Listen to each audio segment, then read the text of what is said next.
Many beginners lose money when they first start in the stock market. Not because they are stupid, not because they are unlucky, but because nobody ever explained how it actually works. They guess, they panic, they follow random tips on social media, and they pay the price. Let's fix that right now. In the next few minutes, you will understand the stock market better than most beginners. No confusing words, no complicated math, just a clear, honest explanation of what stocks are, why companies sell them, and how normal people actually make money. To understand the stock market, first you need to understand one simple idea. A stock means ownership. Imagine your friend starts a small pizza shop. The pizza is amazing, customers love it, and your friend wants to open more locations. But opening new stores costs a lot of money. So your friend divides the pizza business into thousands of tiny pieces and sells those pieces to other people. Those tiny pieces are called stocks. When you buy a stock, you are buying a small piece of that business. You become a tiny owner. If the company grows and becomes more valuable, your piece becomes more valuable too. If the company struggles, your piece loses value. You rise and fall with the business. You might ask, if a company is successful, why would they give away ownership? The answer is simple: growth. Companies need money to expand.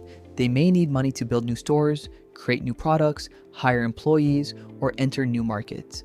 Instead of borrowing all the money from banks and paying heavy interest, companies can sell small pieces of ownership to investors. The company gets money to grow faster. Investors get a chance to benefit if the company becomes more successful. It is a win-win. You cannot walk into Apple's office, throw cash on the table, and ask for a share. That is not how it works. Stocks are bought and sold in special marketplaces called stock exchanges. Think of them like giant online markets. But instead of buying food or clothes, people buy and sell pieces of companies. Two of the biggest stock exchanges in the world are the New York Stock Exchange and NASDAQ. When you hear people say the stock market went up today, they are usually talking about what is happening on these exchanges. Now, why does a stock cost $100 today and $150 tomorrow? The answer is supply and demand. If everyone wants something, the price usually goes up.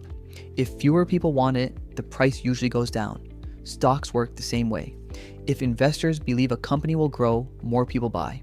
More buyers can push the price higher. But if confidence drops, more people sell. More sellers can push the price lower. The price you see on your screen is simply the latest price where a buyer and seller agreed. It shows what the market currently thinks the company is worth. There are two main ways investors make money. First, buy low and sell high. You buy a stock for $20. Later, it increases to $50. You sell it and make a profit. Second, dividends. Some profitable companies share part of their profits directly with owners. These payments are called dividends. Think of it as a thank you check from the company. But here is the truth. Nobody knows exactly when a stock is at its highest or lowest point. Not the experts on TV, not the hedge fund managers. Anyone who claims they can perfectly predict the market is misleading you. A smarter approach is to focus on strong companies and think long term. But there is one problem. There are thousands of companies. How do investors know what is happening in the overall market? That is why indexes exist. An index is a group of companies used to track a specific part of the market. The most famous one is the S&P 500. It tracks 500 large companies in the United States. When people say the market is up today, they are often talking about the S&P 500. It is one of the most followed measures of the U.S. stock market. If you remember one thing, remember this. The stock market is not a get-rich-quick scheme. Buying a stock today and expecting a sports car tomorrow is not investing. That is gambling. Stock prices move up and down every day. Smart investors focus on understanding the businesses they own. They study companies.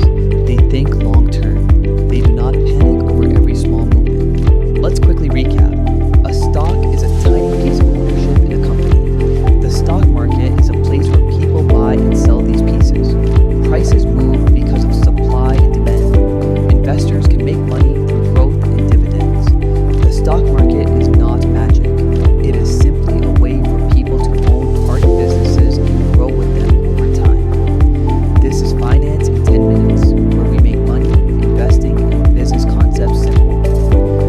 subscribe for more beginner-friendly finance explanations. I will see you in the next one.